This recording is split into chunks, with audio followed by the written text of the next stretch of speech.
Yes, class 9 introduction to Euclid's geometry. देखिए chapter हमारा 5 है, आज न्यू चैप्टर है। इसमें ये देखिएगा, आज हमें जो यूक्लिड एक साइंटिस्ट थे जिनके ऊपर यानी जिन्होंने कुछ थ्योरम्स दी थी, उन थ्योरम को आज पढ़ेंगे। लेकिन पढ़ने से पहले मैं एक चीज़ आपको बताना चाहूँगा, अगर आप मेरा ये वीडियो यूट्यूब पे देख रहे हैं तो प्लीज़ कमेंट करें, बताएं कि आपको वीडियो कैसा लग रहा है, आप क्या काम कर रहे हैं, मतलब पढ़ाई कर रहे हैं नहीं कर रहे हैं, अगर पढ़ रहे हैं तो कैसा पढ़ रहे हैं, कैसा लग रहा है, अगर कोई प्रॉब्लम है तो बताइएगा, अगर आपको वीडियो में कुछ आवाज़ आ रही तो बताइए, नहीं तो मुझे पता नहीं चल रहा है मैं क्या पढ़ा रहा हूँ।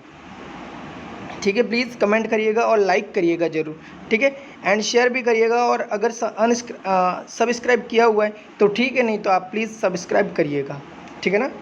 आप इतना मेरा काम करिएगा, प्लीज़ आप सब्सक्राइब करिएगा, इतना तो आप कर ही सकते हैं, एंड लाइक करिएगा एंड कमेंट करिएगा, ठीक है, ये आप करिएगा, ठीक। अब देखिएगा हम चलते हैं वहाँ पे हमारे चैप्टर में इंट्रोडक्शन टू यूक्लिड्स ज्योमेट्री। देखिएगा इसमें पहले थ्योरम पढ़नी होगी अपन को, अगर थ्योरम नहीं पढ़ते हैं तो हमें पता ही नहीं चलेगा कि क्वेश्चन कहाँ से आ रहा है और कैसे हो रहा है। देखिए अब हम पढ़ते हैं यहाँ पे, देखिएगा इसमें क्या क्या दिया हुआ है।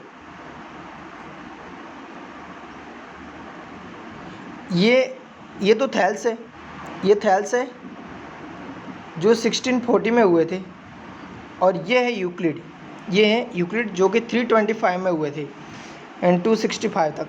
अब देखिएगा यहाँ पे यूक्लिड्स ने डेफिनेशन एक्सोइम्स एंड पोस्टुलेट्स यानी कि इन्होंने कुछ डेफिनेशन से दी थी, एक्सोइम्स दिए थे कुछ, एंड कुछ उसने पोस्टुलेट्स दिए थे। वो किन किन के डिपेंड है? Curve, line, point and surface, इनके ऊपर ये डिपेंड है, surface, curve, point and lines, ठीक है।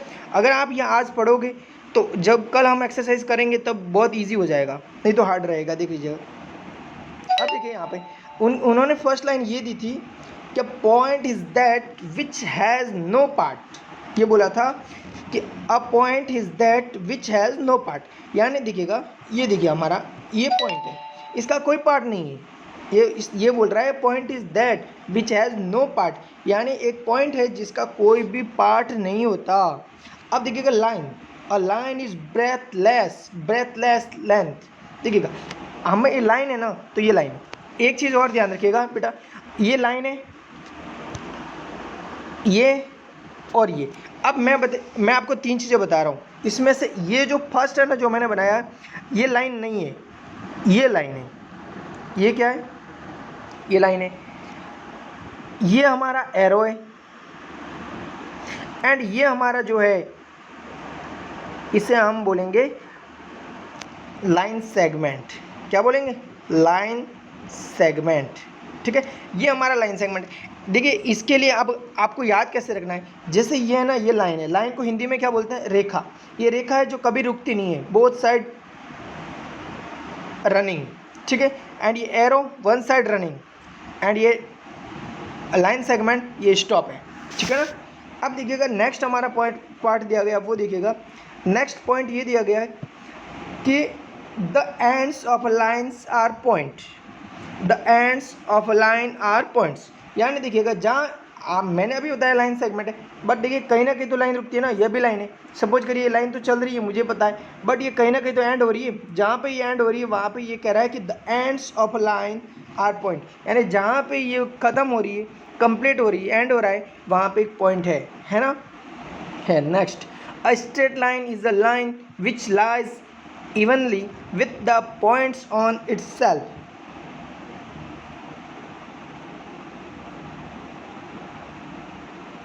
अब देखिएगा ये कह रहा है स्ट्रेट लाइन, सपोज करिए ये आपके पास स्ट्रेट लाइन है, ये कह रहा है इस लाइन विच लाइज यानी स्थित है evenly with the points on itself. देखिएगा ये स्ट्रेट लाइन है ना, ये स्ट्रेट लाइन है, तो ये है ना इवनली, यानी इसके साथ साथ कुछ पॉइंट है, देखिएगा ये evenly which the point on it self, यानी इसी के खुद के ही पॉइंट पर एकदम सपाट रूप से, यानी इसके ऊपर चल रही है या स्थित है। Next, a surface is that which has length and breadth only. देखिएगा जब भी आपको सरफेस फाइंड करना है, सरफेस यहाँ देखिएगा ये आपके पास रेक्टेंगल है, ये आपके पास रेक्टेंगल है, अब देखिएगा इसमें आप इसका सरफेस फाइंड आउट करना चाहते हैं, तब आपको नीड है दो की, टू पार्ट्स की नीड है। एक उसमें लेंथ होता है एंड सेकेंड उसकी ब्रेथ होती है, ठीक है ना। ये दो चीज़ें अगर यदि आपके पास है तो उसका सरफेस एरिया आप फाइंड कर सकते हैं। नेक्स्ट देखिएगा यहाँ पे लिखा surface is that which has length and breadth हो गया। The edges of a surface are lines. देखिएगा अब देखिएगा यहाँ पे ये सरफेस है, ठीक है, ये सरफेस है। तो सरफेस में ये बोल रहा है कि जो एजेस है ना, अब ये तो टू डायमेंशनल है ना, ये तो टू डायमेंशनल है। एक थ्री डायमेंशनल भी होता है, थ्री डायमेंशनल आप क्लास 10 में पढ़ोगे। अभी टू डायमेंशनल दिखेगा, ये टू डायमेंशनल है। ये जो सरफेस है ना ये टू डायमेंशनल का है। तो ये टू डायमेंशनल का जो सरफेस होता है ना, उनके जो एजेस है ना, ये एजेस, ये सब एजेस है। जो लाइन्स होती है ना वही एजेस है उसके, जो लाइन्स होती है या जो एजेस होते हैं वही लाइन्स होते हैं, या लाइन्स होती है वही एजेस होती है, ठीक है। अब देखिएगा नेक्स्ट हमारा लिखा है plane surface is a surface which lies evenly with the straight lines on itself. अब देखिएगा इसे कह रहा है आप plane surface is surface, a plane, देखिएगा ये सरफेस है।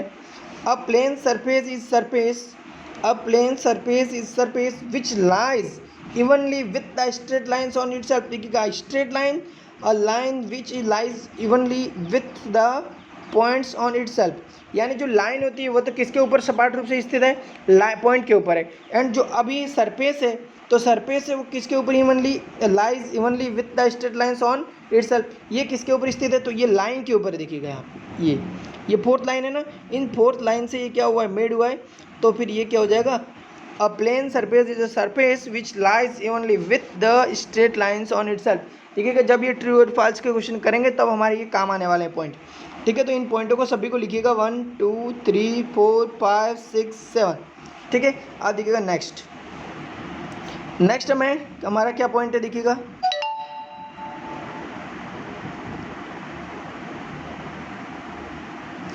अब देखिएगा नेक्स्ट यहाँ पे लिखा है कि thing which are equal to the same thing are equal to one another. देखिएगा ये कह रहा है कि थिंग्स विच आर इक्वल, देखिएगा ये थिंग्स है, थिंग्स यानी वस्तु, ये है,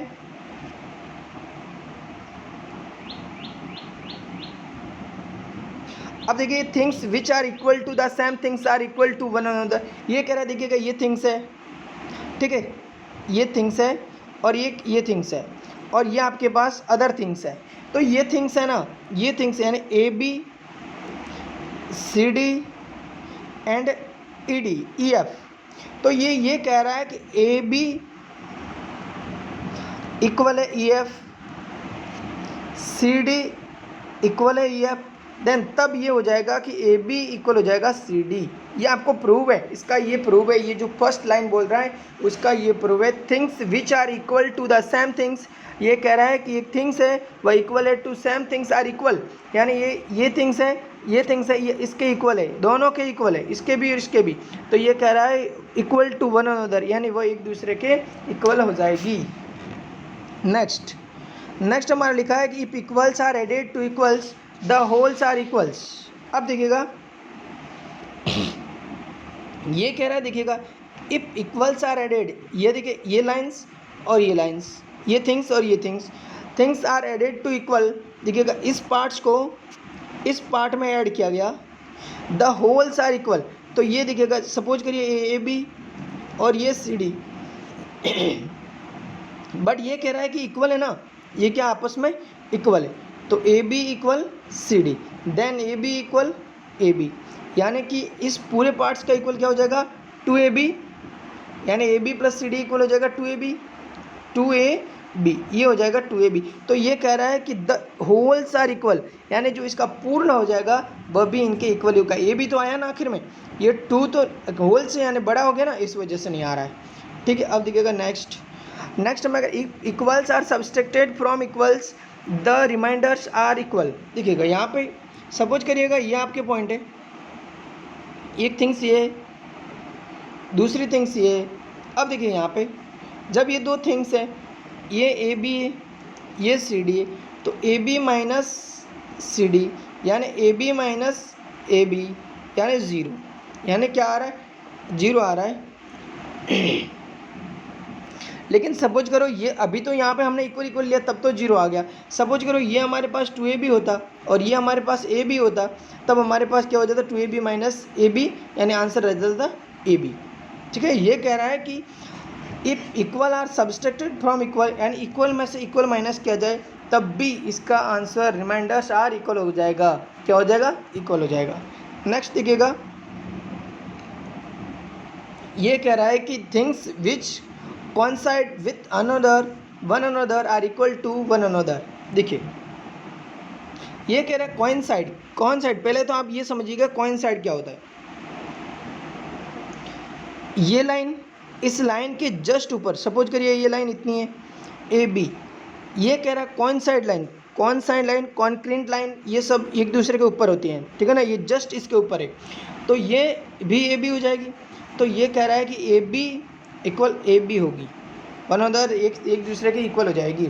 things which coincide with one another are equal to one another, यानी एक दूसरे के इक्वल इक्वल हो जाएगी। ठीक है, अब देखिएगा नेक्स्ट हमारा पॉइंट कर रहा है the whole is greater than the part, यानी ये पार्ट ये पार्ट ये पार्ट, अब इन तीनों को ऐड करेंगे तो ये पार्ट, तो ये कह रहा है कि the whole is greater than the part, यानी जितने पार्ट है उन सबसे ग्रेटर होगा होल होगा। ठीक है, नेक्स्ट देखिएगा things which are double of the same things are equal to one another, ये कह रहा है कि ये पार्ट और ये पार्ट दोनों इक्वल है। ठीक है, तो ये कह रहा है ये पार्ट और ये पार्ट इन दोनों का इक्वल हो जाएगा टू ए बी।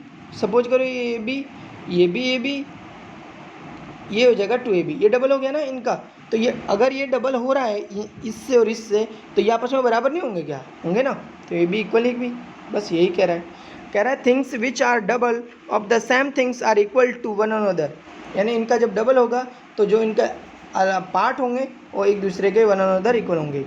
नेक्स्ट देखिएगा 7 things which are always of the same things are equal to one another. Always का मीन्स क्या होता है, ऑलवेज का मीन्स होता है आधा, ध्यान रखिएगा ये हाफ। ठीक है, तो ये कह रहे things which are always of the same, यानी ये आपके पास पूरी लाइन थी, इसको आपने कट कर दिया यहाँ से, तो ये पार्ट और ये पार्ट इक्वल होंगे, लेकिन ये कह रहा है कि same things are equal to one another always, यानी आधा पार्ट क्या है तो ये दोनों एक दूसरे के इक्वल हो जाएंगे, यानी मैं ये भी कह सकता हूँ कि ए बी सी, तो A B equal B C हो जाएगा, कह सकते हैं ना, तो बस हो गया। अब देखिएगा यहाँ पे नेक्स्ट हमें इसमें क्या देखना है,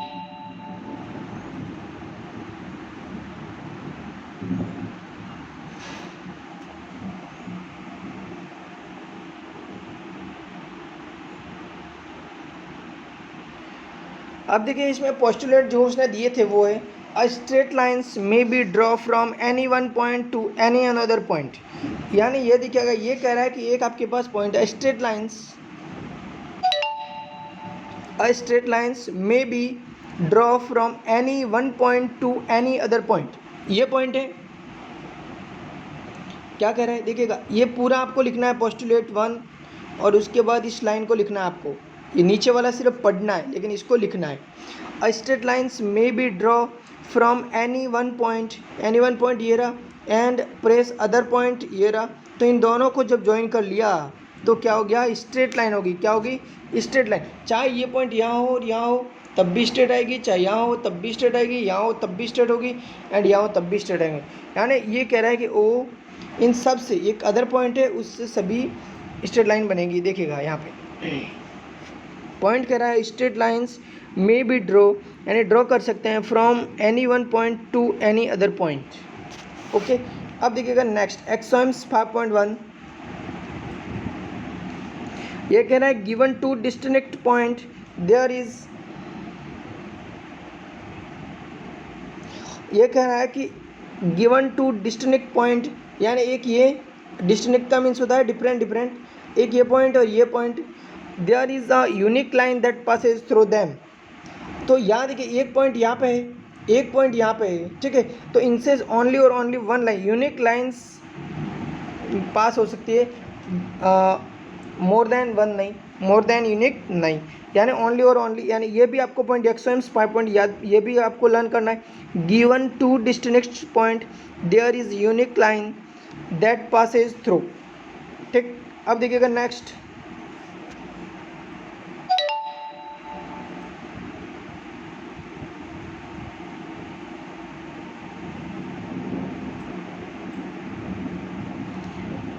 नेक्स्ट लिखा है कि a terminated line can be produced infinitely.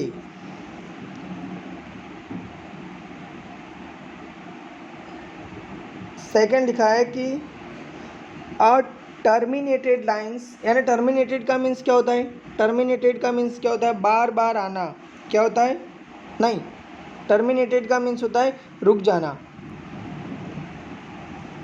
ये देखिएगा, आप देखिए ये टर्मिनेटेड लाइन है, ये आपकी टर्मिनेटेड लाइन है यहाँ पे, ठीक है। लेकिन मैंने क्या बोला था, जब ये लाइन है तो आप इसको आगे बढ़ा भी सकते हैं, बोथ साइड लाइन है ना, तो आप इसको बढ़ा सकते हैं। यानी यही कह रहा है कि a terminated lines can be produced infinitely, यानी आप जितना चाहो उतना, इन्फिनिटी का मीन्स होता है कोई इसकी सीमा नहीं है, आप बढ़ा सकते हैं जितना बढ़ाना चाहो उतना। नेक्स्ट देखिएगा,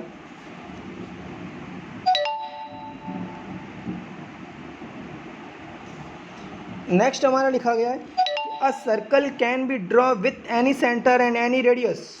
देखिएगा, ये कह रहा है कि a circle can be draw, circle को ड्रॉ करना चाहते हैं आप, ये कह रहा है विथ एनी सेंटर, यहाँ पे any centre and any radius.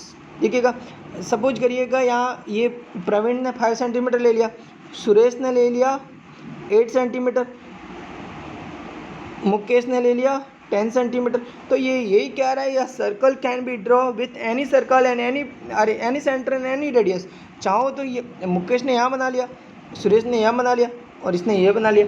हमें और कुछ बोला तो नहीं था, कॉन्सेंट्रिक तो नहीं बोला था कि आप कॉन्सेंट्रिक बनाइएगा, इसलिए हम बना सकते हैं, ठीक है। Next, all right angles are equal to one another. बिल्कुल बिल्कुल करेक्ट है, क्योंकि हमें पता है, we know that one right angles equal होता है 90 degree, then other all right angles are equal to one another. Next देखिएगा, ये भी 90 डिग्री, ये भी 90 डिग्री, ऑल राइट एंगल कितने होते हैं, 90 90 तो होते हैं, तो all are equal. Next, next हमारा लिखा है कि ये स्ट्रेट लाइंस फॉलोइंग,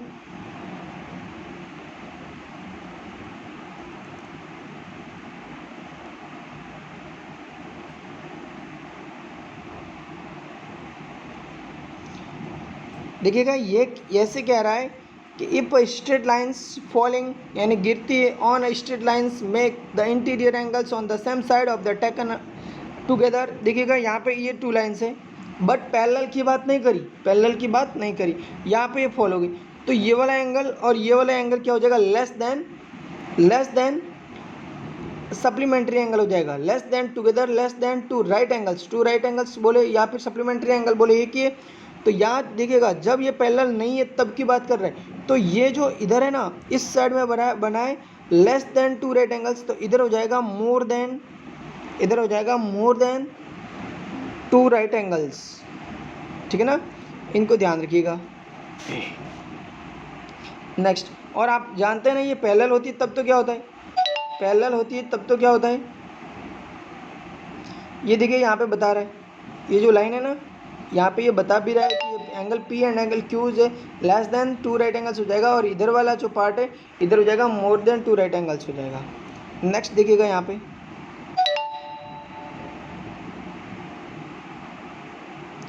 अब ये एग्जाम्पल है, अब यहाँ पे एग्जाम्पल है, देख लीजिएगा यहाँ पे,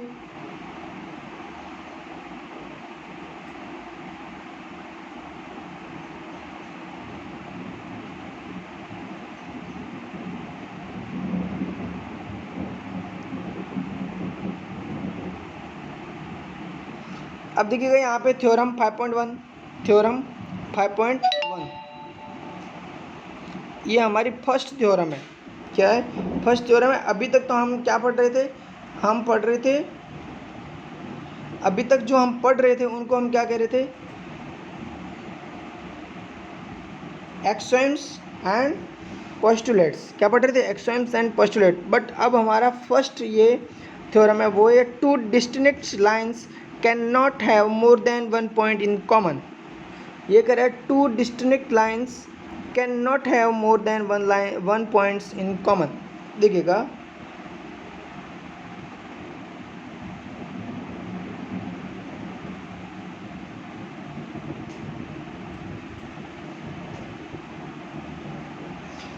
कह रहा है टू डिस्टिंक्ट लाइन्स, यानी एक ये लाइन से और एक ये लाइन से, एक ये लाइन से, एक ये लाइन से।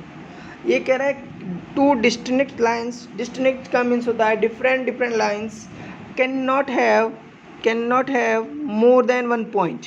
यानी ये जो टू लाइन्स है, यानी सपोज करो A B C D E F G H, ये कह रहा है इन सभी लाइनों में ओनली और ओनली वन पॉइंट कॉमन है। क्या? वन पॉइंट कॉमन है ना? ओनली और ओनली वन पॉइंट कॉमन है। मोर देन, ये कह रहा है two distinct lines can not have more than one point in common, यानी एक पॉइंट से ज़्यादा पॉइंट कॉमन नहीं हो सकते। किसके? डिस्टिंक्ट लाइन के। अब ये कॉन्क्रीट लाइन होनी है ना, कॉन्क्रीट लाइन, उसके दो इन्फिनिट पॉइंट कॉमन होते हैं, इन्फिनिट पॉइंट कॉमन होते हैं। बट यहाँ पे तो हमें डिस्टिंक्ट लाइन है, इसलिए यहाँ पे हमारे क्या हो जाएगी? ओनली और ओनली वन पॉइंट कॉमन हो जाएगा। ठीक है, अब देखिएगा नेक्स्ट,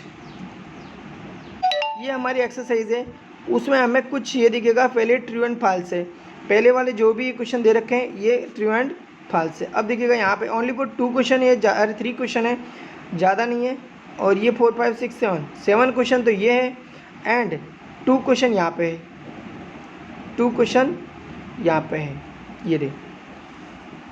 ठीक है, और ज़्यादा कुछ नहीं है, ओनली फॉर ये 7 क्वेश्चन है, इसलिए कल हो जाएगा। इनको आप ध्यान रखिएगा, यूक्लिड्स पोस्टुलेट्स यार, ये फिर से एक बार पढ़िएगा इनको सबको। ये फर्स्ट 2 3 5 4 5 ये तो इनके क्या है? पोस्टुलेट्स से, किसके? यूक्लिड के। एंड अब देख लीजिएगा यहाँ पे, ये तो उसके पोस्टुलेट थे। अब देखिएगा यहाँ पे, बस ये आपका चैप्टर कल कंप्लीट हो जाएगा, कल ही कंप्लीट हो जाएगा। अब देखिएगा इसमें आपको अपन फर्स्ट क्वेश्चन कर लेते हैं आज। देख लीजिएगा इसका फर्स्ट पॉइंट देखिएगा। फर्स्ट पॉइंट क्या कर रहा है? Only one line can pass through a single point.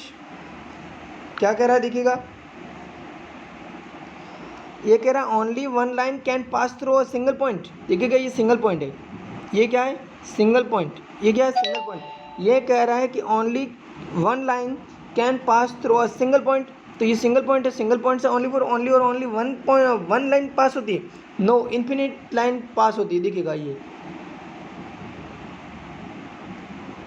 Infinity line पास होती है, किससे? ओनली और ओनली वन पॉइंट से, सिंगल पॉइंट से, सिंगल पॉइंट से only one line can pass through a single point, no. तो आंसर क्या हो जाएगा? फॉल्स। क्या हो जाएगा? फॉल्स। नेक्स्ट लिखा है there are infinity number of lines which pass through two distinct points. ये कह रहा है कि आपके पास ये टू डिस्टिंक्ट पॉइंट है, डिफरेंट पॉइंट है, ये डिस्टिंक्ट पॉइंट। ये कह रहा है there are an infinity number of lines which pass through two distinct point, यानी टू डिस्टिंक्ट पॉइंट है, यानी ए और बी। ये कह रहा है इनसे पास होने वाली लाइन्स क्या इन्फिनिटी होगी? नो, ओनली फॉर वन ही तो होती है, तो इसलिए एफ हो जाएगा ये भी। नेक्स्ट देखिएगा, नेक्स्ट हमारा पॉइंट है terminated line can be produced indefinitely on both the sides. ये कह रहा है कि और टर्मिनेटेड लाइन्स अभी बताया था वहाँ पे, ए टर्मिनेटेड लाइन्स यानी कि एक रुकी हुई लाइन। ये देखिएगा ये रुकी हुई लाइन है, टर्मिनेटेड का मीन्स होता है शांत, रुकी हुई। और terminated lines can be produced indefinitely on both sides, यानी इधर भी क्या इसको बढ़ाया जा सकता है और इधर भी बढ़ाया जा सकता है, यस बढ़ाया जा सकता है, यानी कि ये ट्रू हो जाएगा। अभी जो मैं कह रहा हूँ, जो आपने आगे वाले पॉइंट पढ़े सारे के सारे, on depended on all questions and chapter 5। ठीक है, अब देखिएगा क्वेश्चन नंबर फोर्थ देखा, if two circles are equal then their radii are equal and their radii are equal.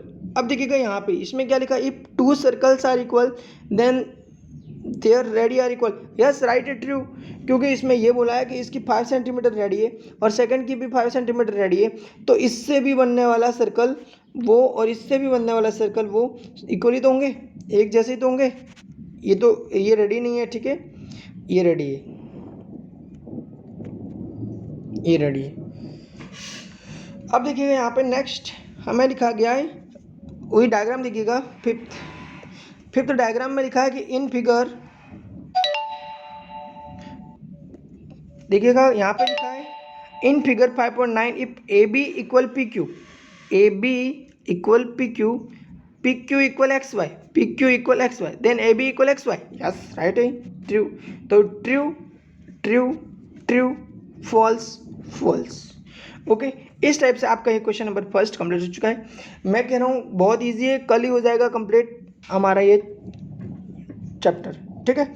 अब देखिएगा, आपको मैंने पहले ही बोल दिया, मेरे वीडियो को प्लीज़ कमेंट करें, लाइक करें एंड शेयर करें, एंड अब आप सब्सक्राइबर जोड़े, अपने जितने भी फ्रेंड हैं उनको बताएं सभी को।